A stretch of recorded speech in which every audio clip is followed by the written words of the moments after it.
台第一款桐花握杯有意境美。那桐花最美丽就是在一片绿色山头里头，它展现的白色。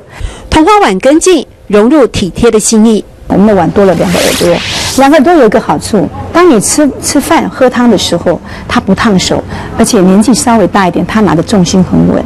这些年桐花夯，但怎么维持绚烂？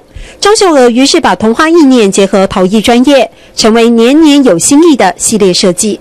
我们希望客家有一个很骄傲、很有自信的代表的东西可以出来。眼光放远，用美学刺激消费。张秀娥观察，买了杯子，自然会想再有碗盘茶具搭配。桐花客家就这么走入更多人的家。我们始终爱的就是客家的东西。客家人有钱的，但是他不知道生活怎么样会更浪漫、更有感觉。那我们就有一种社会责任。有情感的美，自然会打破很多界限。就像他与先生、客家公主与卑南族王子的结合。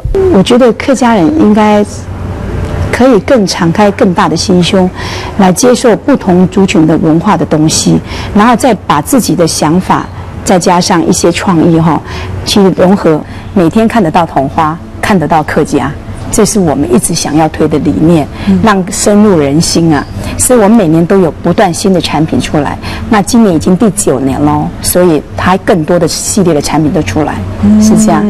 那按多产品，那现哪一张？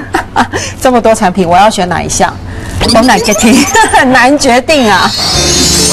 桃花结合了文化和故事，因而带动了产值。不过，产业的确需要不断的推陈出新，怎么样永续经营？我们在这里感受到了强烈的企图心。爱现那一张，懂难给听；爱现那一张，懂难给听。